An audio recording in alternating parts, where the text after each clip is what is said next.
दोस्तों, मैं हूं आपका अपना देविंदर सिंह चावला। आज मैं फिर आपके सामने आया हूं एक नया वीडियो लेके। जो इससे पहले मैंने वीडियो बनाया था उसमें मैंने ये बताया था कि जो कनाडा की एम्बेसी है वो वीज़ा की फ़ीस बढ़ाने जा रही है।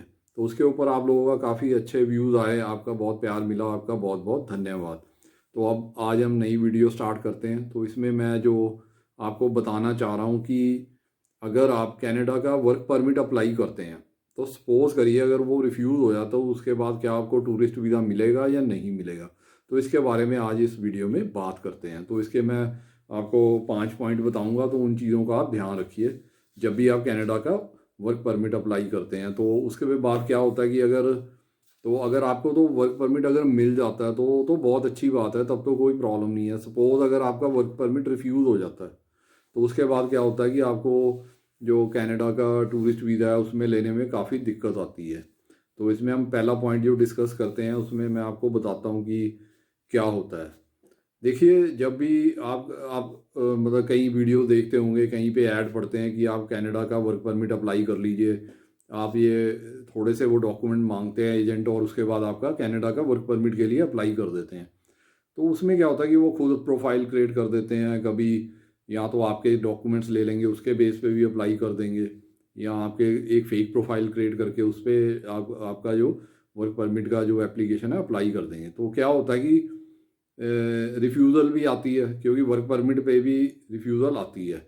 ये चीज़ हमें लेके चलनी चाहिए, क्योंकि ये 100% नहीं है कि आपको वर्क परमिट मिल ही जाएगा। तो इसलिए आपको रिफ्यूज़ल भी मिल सकती है। तो रिफ्यूज़ल मिलने के बाद क्या होगा कि आप दोबारा अप्लाई करना चाहेंगे, तो आप उसके बाद सोचेंगे कि मैं वर्क परमिट की जगह विजिटर वीज़ा अप्लाई करता हूँ, वहाँ जाके इसको वर्क परमिट में चेंज करवा लूँगा। पर ऐसा नहीं होता, क्योंकि जब आप एक बारी वर्क परमिट के लिए अप्लाई कर देते हैं तो उसके बाद क्या है कि आपकी जो इंटेंशन है वो एम्बेसी को क्लियर हो जाती है कि आप वहाँ जाके काम करना चाहते हैं और वहाँ पे रहना चाहते हैं या सेटल होना चाहते हैं। तो इसके बाद वो आपको टूरिस्ट वीज़ा नहीं देंगे, तो ज़्यादा चांस है कि वो नहीं देंगे। तो इसलिए इस चीज़ का बहुत ध्यान रखिए। आप जब भी वर्क परमिट के लिए अप्लाई कीजिए तो ये सोच के जाइए कि आपको बाद में वीज़ा लेने में दिक्कत आएगी।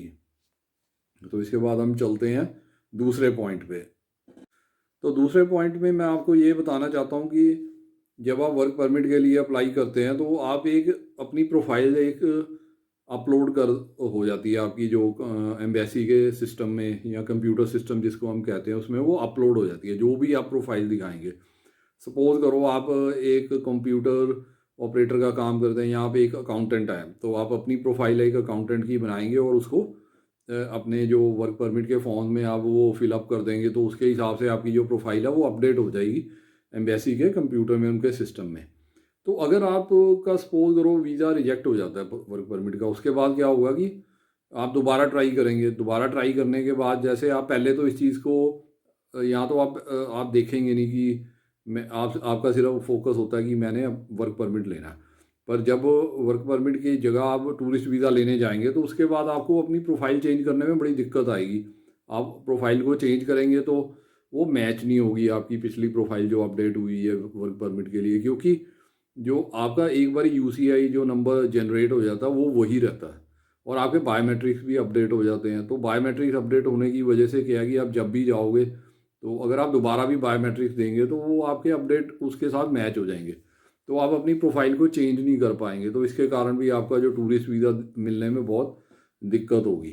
तो आप उसको इम्प्रूव भी नहीं, एकदम नहीं इम्प्रूव कर पाओगे आप, मतलब धीरे धीरे इम्प्रूव करेंगे या उसी फील्ड में आपको अपनी प्रोफाइल दिखानी पड़ेगी।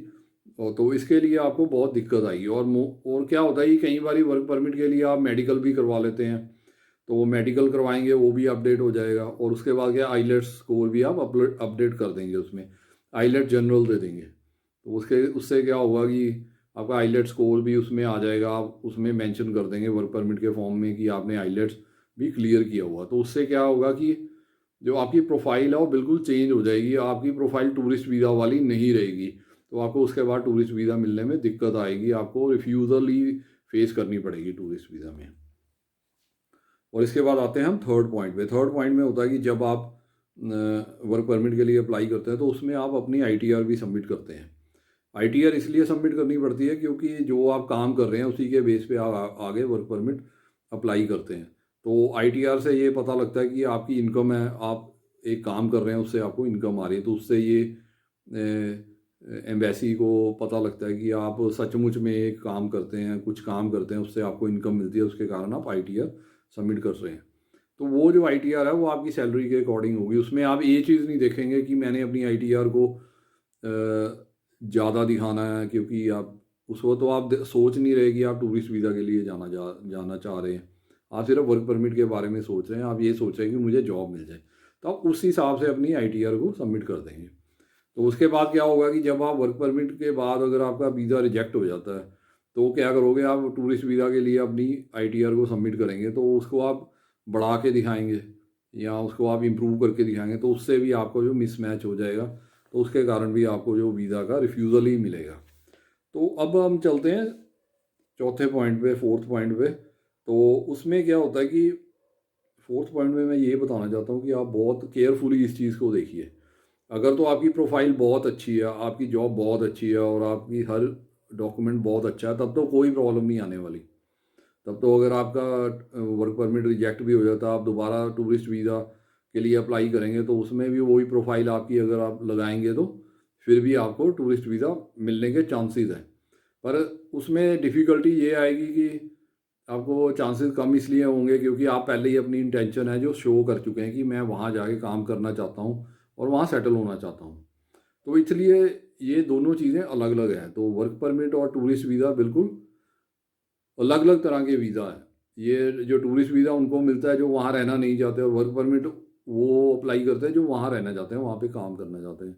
तो ये दोनों अपोजिट वीज़ाज हैं, तो इसमें आपको दिक्कत आएगी। तो इस चीज़ को आप पहले सोच समझ के चलिए। तो इसके लिए जो बेस्ट ऑप्शन ये है कि आप पहले टूरिस्ट वीज़ा को अप्लाई कीजिए। टूरिस्ट वीज़ा के लिए अप्लाई कीजिए, वहाँ जाके उसको कन्वर्ट कराइए, वहाँ कनाडा जाके उसको टूरिस्ट वीज़ा को वर्क परमिट में चेंज करवाइए, तो उसमें कोई दिक्कत नहीं आएगी। पर पहले अगर आप वर्क परमिट अप्लाई कर लेंगे तो बाद में आपको दूसरा वीज़ा लेने में बहुत दिक्कत आएगी, आपको हमेशा रिफ्यूज़ल का सामना करना पड़ेगा।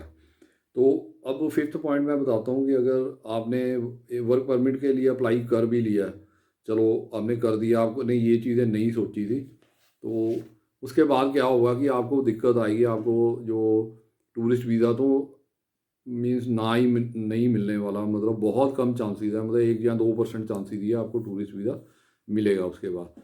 तो उसके बाद आप स्टडी वीज़ा के लिए भी अप्लाई नहीं कर पाएंगे, क्योंकि स्टडी वीज़ा में भी जो SOP देनी होती है उसमें ये आपको लिखना होता है कि मैं वापस आऊँगा। पर क्योंकि आपने पहले ही वर्क परमिट अप्लाई कर दिया है, तो उससे क्या है, आपकी इंटेंशन है वो बिल्कुल साफ क्लियर हो गई है आपकी, कि आप वहाँ से वापस नहीं आने वाले, आप वहाँ पे काम करने के लिए जाना चाहते हैं। तो अगर आप बाद में आप स्टडी वीज़ा के लिए भी अप्लाई करेंगे, तो स्टडी वीज़ा भी आपको मिलने में बहुत मुश्किल आएगी, और वो बहुत कम ही चांस है कि आपको स्टडी वीज़ा भी मिलेगा। तो इसके बाद सिर्फ आपको एक ही ऑप्शन बचती है, वो है कि आप PR के लिए अप्लाई कर सकते हैं।